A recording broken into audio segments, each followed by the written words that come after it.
Fear of contracting a bloodborne disease such as AIDS has caused some people to overreact, leading to awkward and embarrassing situations.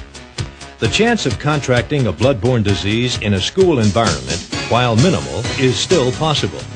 Your job may require exposure to blood on a regular basis, or if you are a teacher or custodial worker, you may be exposed only in rare instances. But because of the potential consequences of bloodborne pathogens, it is important that everyone has an understanding of these diseases and how they can be transmitted. Risk of infection with these pathogens can be reduced by compliance with the recommendations of the Occupational Safety and Health Administration, or OSHA.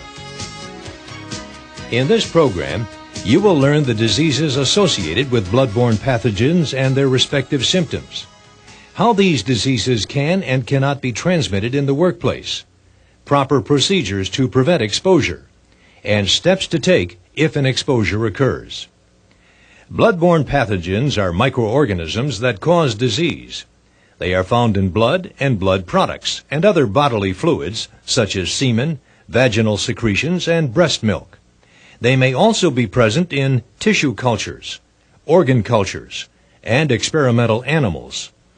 The two most prevalent bloodborne diseases are hepatitis B and the human immunodeficiency virus, HIV. Although HIV is more publicized, there is a greater prevalence of hepatitis B in students. Hepatitis B is an infection of the liver caused by a virus. Reactions to the virus differ from mild symptoms that resemble the flu to more severe symptoms such as lack of appetite, dark urine, jaundice, nausea, vomiting, diarrhea, and in extreme cases, death. In fact, 5,000 individuals die annually of hepatitis B-related illnesses. About 1/3 of those infected with the virus may show no symptoms. Up to 10% of infected adults and a greater percentage of children become chronic carriers of the virus. These individuals, while appearing healthy and normal, are contagious and can infect others. HIV infection usually progresses to AIDS. The initial infection is sometimes characterized by the development of a flu-like illness, which then resolves. However, the virus goes on to attack the body's immune system, making the AIDS patient susceptible to many types of diseases, including forms of cancer and pneumonia.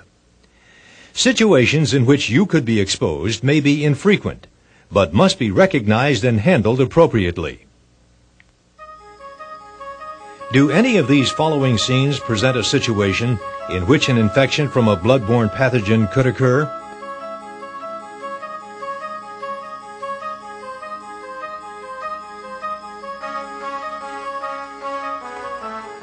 Could this professor be exposed?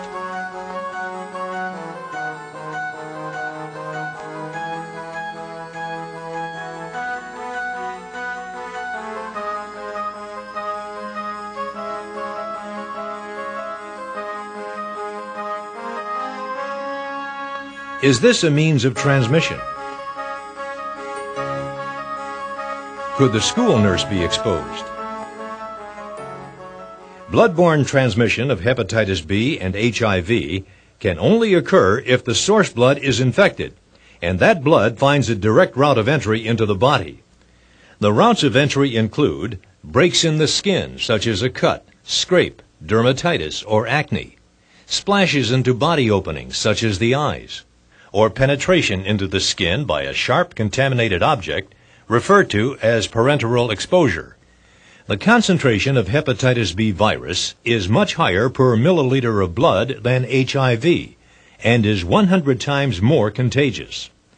The increasing incidence of AIDS has also caused fears that have developed into misconceptions of the disease. HIV is not transmitted by casual skin contact. It cannot be spread by the sharing of food, drink glasses, or towels. It is not transmitted by coughing or sneezing. In the first scenario, there was a potential for exposure because blood was present. In the second scene, there was no chance of transmission since the fall did not cause bleeding. In the third scenario, because the teacher's and the student's skin was punctured, there is a chance of transmission if either person is infected. However, risk of infection can be reduced by implementing the precautionary steps mandated by OSHA. Situations in which you could be infected if the proper precautions are not taken include a puncture into your skin by picking up contaminated glass or other sharp objects, touching blood with exposed skin that has dermatitis or cuts, or contact with improperly disposed of contaminated material. The safest approach to handling of blood or other potentially infectious material is to take universal precautions. This means that all blood is treated as if it were infectious. For instance, first aid respondents must wear gloves to prevent exposure to blood-borne pathogens. Protective equipment acts as a barrier to infection. Gloves must be worn when there is any hand contact with blood. Before putting on the gloves, check for holes, tears, or punctures. When removing potentially contaminated gloves, roll up the end of the glove inside out. Once the other glove is removed, there is a clean surface for the unprotected hand to remove the contaminated glove. Hands must be washed immediately after removing gloves. Never wash or decontaminate disposable gloves for reuse. Hypoallergenic gloves, glove liners, and powderless gloves are available if you are allergic to the gloves normally provided. Spills of blood or other potentially contaminated materials must be cleaned up immediately. When cleaning up a spill, wear full personal protective equipment to prevent contact of infectious material with any part of your body. A 1:10 ratio of sodium hypochlorite, normal household bleach, mixed with water will effectively decontaminate the area. Make sure the cleaning is thorough. The greatest threat of exposure to blood-borne pathogens in the work environment comes from punctures into the skin from contaminated sharp objects. Always use mechanical means, such as a broom and dustpan, or tongs for picking up broken glass. Bring the trash receptacle toward the broken objects instead of carrying broken glass across the room. Vaccinations are available to prevent hepatitis B. The vaccinations are given in 3 doses over a 6-month period and have proven to be over 90% effective. If you are likely to be exposed to blood or other potentially infectious material as a result of your work-related activities, this vaccine is available to you free of charge from your employer.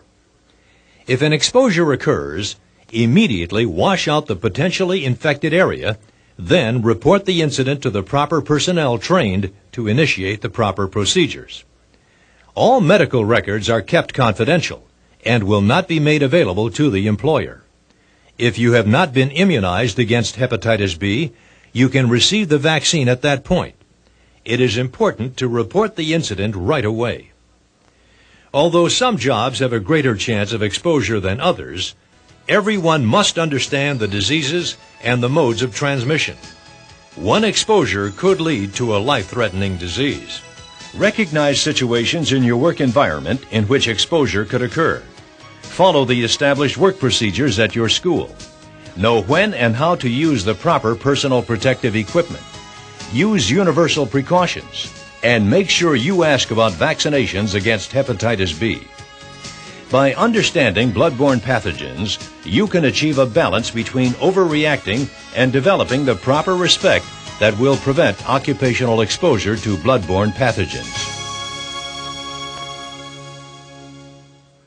Brought to you as a service of SmithKline Beecham Pharmaceuticals.